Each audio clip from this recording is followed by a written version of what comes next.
Hello friends, आज Indian geography के top 40 question discuss किए जाएंगे जो सभी महत्वपूर्ण प्रतियोगी परीक्षाओं के लिए उपयोगी हैं। आप सभी का पलेरा कंपटीशन एकेडमी में हार्दिक स्वागत है। देखिएगा, हम लोग लास्ट क्लास तक कई सारे वीडियो डिस्कस किए हैं जिसमें भूगोल, आपको हिस्ट्री और एमपीजीएस पढ़ाया गया था। देखिएगा, आज हम इंडियन जियोग्राफी के टॉप 50 क्वेश्चन लाए हैं जो सभी प्रतियोगी परीक्षाओं के लिए इंपॉर्टेंट है। देखिए, सबसे पहला क्वेश्चन जो है हमारा सेलेरू ऊर्जा संयंत्र संबंधित है। देखिएगा, सबसे पहले तो सेलेरू है क्या, ऊर्जा संयंत्र है ये। आपको ध्यान रखना है आंध्र प्रदेश और उड़ीसा की बाउंड्री पर बनाया गया है। आंध्र प्रदेश उड़ीसा की बाउंड्री पर, तो आपको ध्यान रखना है कि आंध्र प्रदेश में इसका 70% भागीदारी और 30% भागीदारी है इसमें उड़ीसा राज्य की। तो हमारा जो राइट आंसर जाएगा वो जल विद्युत के साथ जाएगा। CH करेक्ट आंसर होगा। सेलेरू ऊर्जा संबंध का जो करेक्ट आंसर जाएगा वो C ऑप्शन के साथ जाएगा। सेकेंड क्वेश्चन हमारा, द पीपल ऑफ इंडिया के लेखक कौन है। देखिएगा, सबसे ये बुक बड़ी फेमस है, कई बार पूछी गई है, द पीपल ऑफ इंडिया। ध्यान रखना है, तो इसका जो राइट आंसर जाएगा वो बी ऑप्शन के साथ जाएगा, सर हर्बर्ट रेसले। इन्होंने ये पुस्तक लिखी द पीपल ऑफ इंडिया। एक कई बार जियोग्राफी का क्वेश्चन था जो कई बार पूछा गया है। सेकंड क्वेश्चन है जो हमारा दाक्षाकृषि संबंधित है, या दाक्षाकृषि क्या है।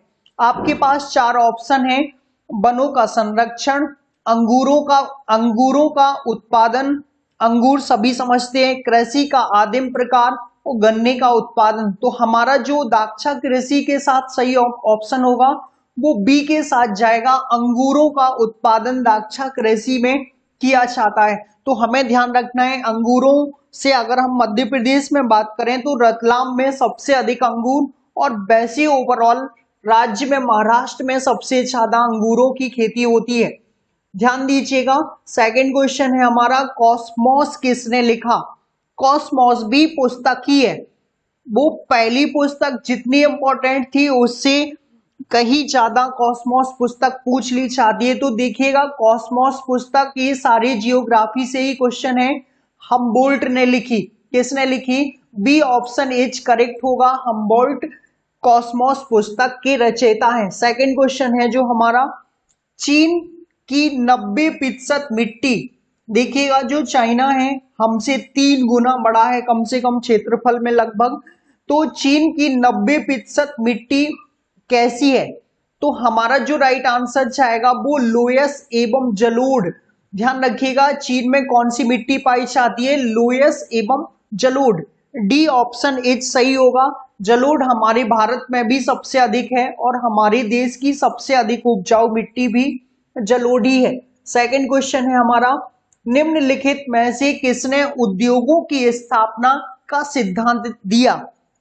ध्यान दीजिएगा, फिर से एक बार क्वेश्चन, निम्नलिखित में से किसने उद्योगों की स्थापना का सिद्धांत दिया। तो हमारा जो राइट आंसर जाएगा वो अल्फ्रेड वेबर के साथ जाएगा, B option is correct answer होगा। अल्फ्रेड वेबर किसके थे, उद्योगों की स्थापना का सिद्धांत इन्होंने प्रस्तुत किया था। सेकंड क्वेश्चन है, पारिस्थितिक तंत्र शब्दावली का प्रयोग किसके द्वारा प्रस्तावित किया गया। देखिएगा, जो पारिस्थितिकी है सबसे पहले टेंसले के द्वारा दी गई थी। तो शब्दावली बताना था आपको, पारिस्थितिकी का संबंध पर्यावरण से है और टेंसले ने सबसे पहले इस शब्दावली का प्रयोग किया था। बी एच करेक्ट आंसर होगा। भूगोल एक क्षेत्र वर्णनी विज्ञान है, यह कथन किसका था। ध्यान रखिएगा, भूगोल क्या है, क्षेत्र वर्णनी विज्ञान है, यह कथन किसने दिया। तो हमारा जो राइट आंसर जाएगा वो सी के साथ जाएगा, हेटनर ने दिया था। किसने दिया था, हेटनर ने। ध्यान रखिएगा, सी एच करेक्ट आंसर होगा। सेकंड क्वेश्चन है, निम्नलिखित में से कौन शाकाहारी घटक है। देखिएगा, शाकाहारी घटक पूछा गया है, तो शाकाहारी तो सभी जानते हैं कौन सा हो सकता है, बी एच करेक्ट आंसर होगा, हिरन के साथ जाएगा। शाकाहारी जो घटक है वो कौन सा है, बी एच करेक्ट आंसर होगा।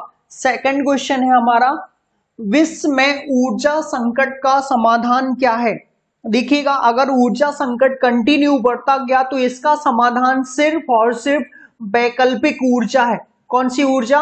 वैकल्पिक ऊर्जा। तो हमारा जो राइट आंसर होगा वो फर्स्ट ऑप्शन के साथ जाएगा, ए के साथ। सेकंड क्वेश्चन है हमारा, प्रमुख नगर की अवधारणा किसने प्रतिपादित की? देखिएगा, जो नगरों की अवधारणा थी वो किसने दी है? तो बी ऑप्शन एच करेक्ट होगा, जेफरसन ने दी। किसने दी है? जेफरसन। आपको कथनों से भूगोल के क्वेश्चन पूछे चाहते हैं तो इसमें जेफरसन का नाम आएगा। B answer is correct answer. भारतवर्ष में सर्वाधिक वर्षा होती है। देखिएगा, ये क्वेश्चन कई बार पूछ लिया गया है। हमारे देश में सबसे अधिक वर्षा कहाँ कहाँ होती है? ऑप्शन के आपसे ऑप्शन से बनेगा। देखिए, पश्चिमी घाट दिया गया है, यहाँ पर 200 प्लस सेंटीमीटर वर्षा होती है। हिमालयी क्षेत्र में भी होती है और मेघालय में 1000 प्लस सेंटीमीटर वर्षा होती है। ध्यान रखिए, भारत का सबसे अधिक वर्षा वाला स्थान मौसिनराम मेघालय में ही स्थित है। तो हमारा जो राइट आंसर होगा वो ए के साथ जाएगा। ए इज करेक्ट आंसर। पश्चिमी घाट, हिमालयी क्षेत्र और मेघालय, इन सभी क्षेत्रों में सबसे अधिक वर्षा होती है। सेकंड क्वेश्चन है जो, किन वनों को पृथ्वी का फेफड़ा कहा जाता है? देखिएगा, जो पृथ्वी का फेफड़ा कहा जाता है वो किन वनों को कहा जाता है? उष्णकटिबंधीय वर्षा वाले वन। ध्यान रखिएगा, ये हमारे देश में ज्यादातर मात्रा में पाए जाते हैं। तो उष्णकटिबंधीय वर्षा वाले वनों को पृथ्वी का फेफड़ा कहा जाता है। B a answer is correct answer होगा हमारा। सेकंड क्वेश्चन है, क्षेत्रीय विभेदन की संकल्पना को किसने प्रस्तुत किया था? देखिएगा, क्षेत्रीय विभेदन का मतलब है क्षेत्रीय बंटवारा। ध्यान रखिएगा, क्षेत्रीय विभेदन की संकल्पना किसने की? तो को भी कहा जाता है। देखिए, क्षेत्रीय विभेदन की संकल्पना को जीव भू विस्तार कहा जाता है। डी एच करेक्ट आंसर होगा। तो हमारा क्षेत्रीय विभेदन को हम कह सकते हैं जीव भू विस्तार।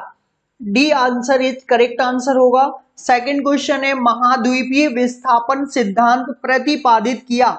तो आपको ध्यान रखना है अल्फ्रेड वेगनर। ये क्वेश्चन रिपीटेड भी हुआ है। सी इज करेक्ट आंसर होगा। महाद्वीपीय विस्थापन सिद्धांत किसने दिया? वेगनर ने दिया। सेकंड क्वेश्चन है हमारा, कुजवास क्षेत्र किसके लिए प्रसिद्ध है?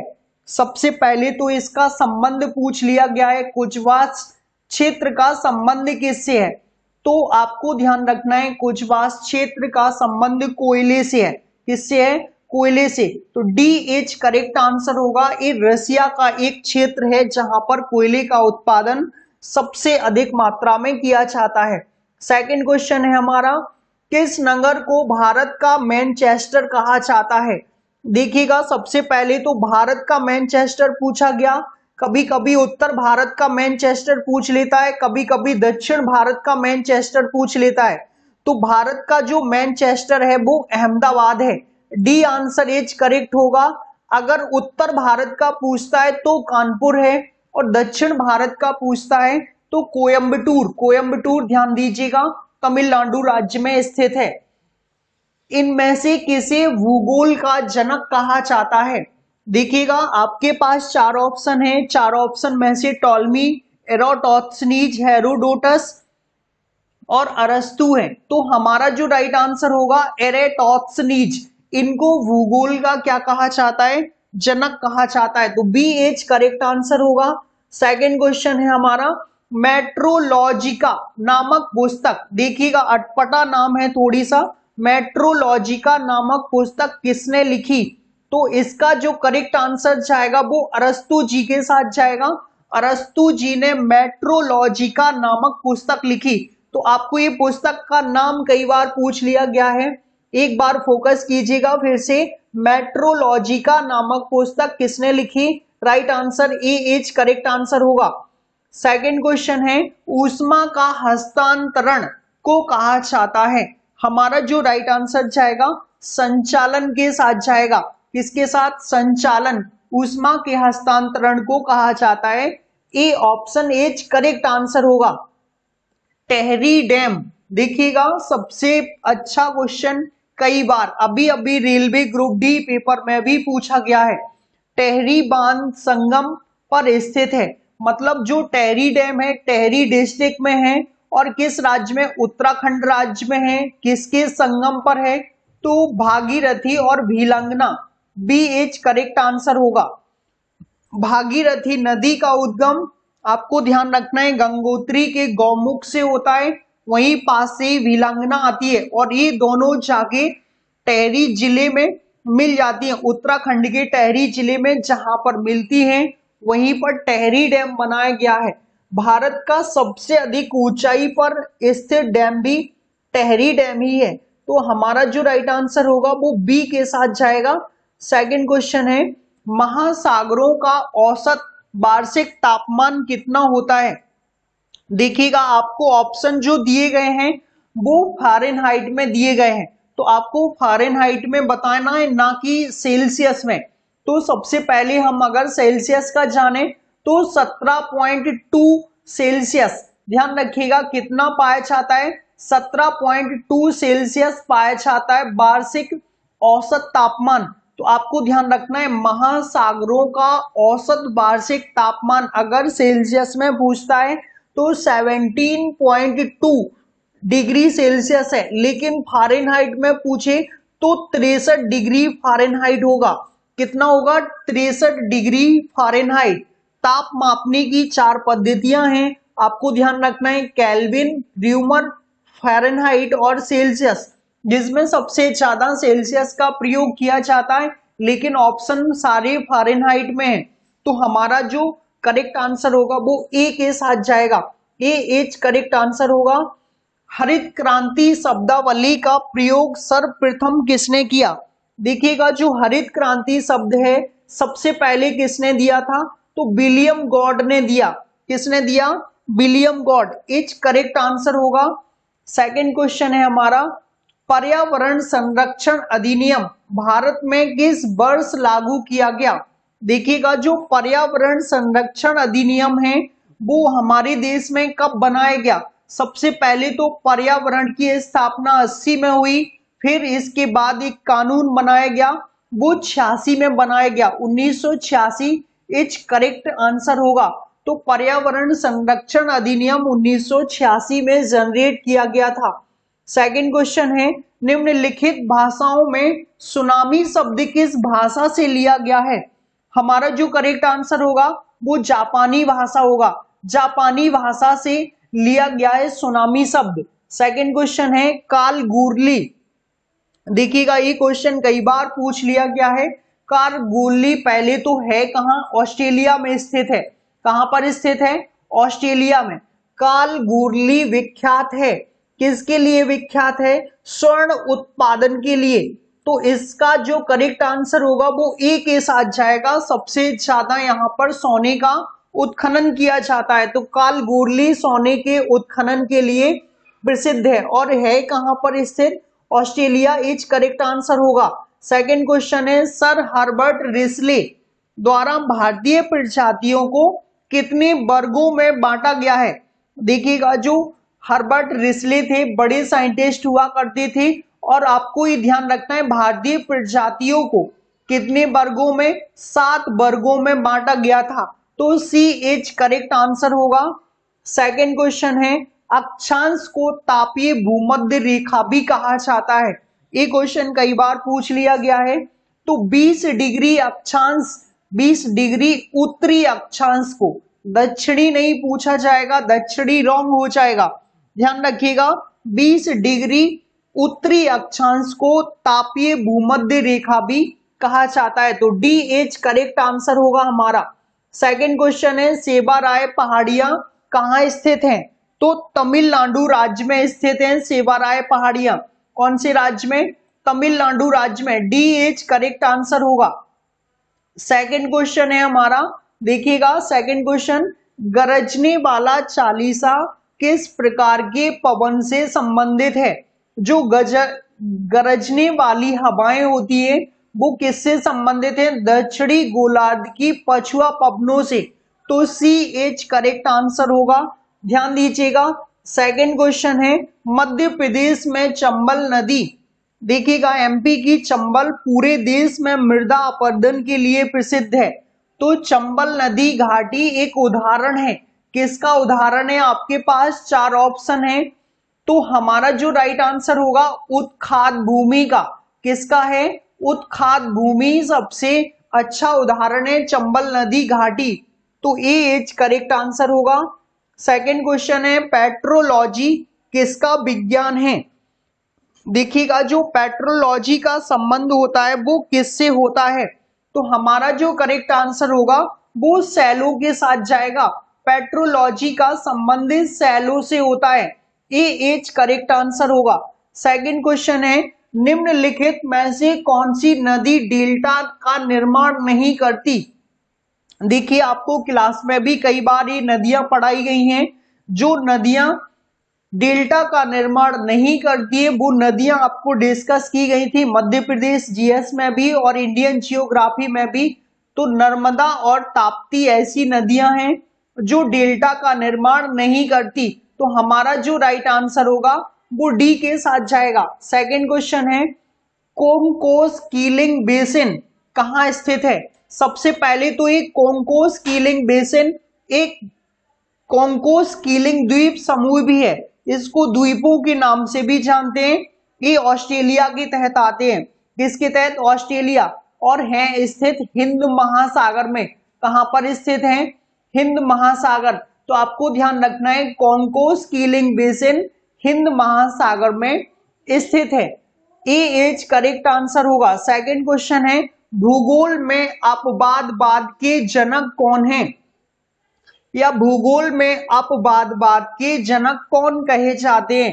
तो हमारा जो करेक्ट आंसर होगा वो बी के साथ जाएगा, ई कांट अपवादवाद के जनक कहे जाते हैं। सेकंड क्वेश्चन है डिनारिक प्रजाति का संबंध कहां से है, या ये कहां निवास करती है? तो हमारा जो राइट आंसर होगा वो स्विट्जरलैंड के साथ जाएगा। यहां आपको ध्यान रखना है डिनारिक प्रजाति निवास करती है, तो ए करेक्ट आंसर होगा। डेल्टा केम, देखिएगा अगला क्वेश्चन जो है डेल्टा केम किसका परिणाम है? तो हमारा जो राइट आंसर होगा वो हिमनद निक्षेपण, ध्यान रखिएगा ए ऑप्शन करेक्ट आंसर होगा। डेल्टा केम परिणाम है हिमनद निक्षेपण का, तो ए करेक्ट आंसर होगा। सेकंड क्वेश्चन है निम्नलिखित में से कौन से एक मानव भूगोल का उपागम नहीं है? देखिएगा इनमें से कौन सा एक मानव भूगोल का उपागम नहीं है, तो हमारा जो राइट आंसर जाएगा वो ए ऑप्शन के साथ जाएगा मात्रात्मक क्रांति। ध्यान रखिएगा मात्रात्मक क्रांति मानव भूगोल का उपागम नहीं है, ए करेक्ट आंसर होगा। सेकंड क्वेश्चन है वर्षा स्तरी का उदाहरण है। देखिएगा जो वर्षा स्तरी है वो किसका उदाहरण है? तो ये पूछ लिया जाता है कभी कभी, तो निम्न मेघ का उदाहरण है। किसका? निम्न मेघ का उदाहरण है, सी हमारा करेक्ट आंसर होगा। इसमें सबसे ज्यादा ये वर्षा करने में हेल्प करते हैं। ये हमारी सीरीज का अंतिम क्वेश्चन था। अगली सीरीज आपको कल डिस्कस की जाएगी, तो आपको अगले 40 क्वेश्चन मिलेंगे। आपको वीडियो कैसा लगा कमेंट में जरूर बताइएगा।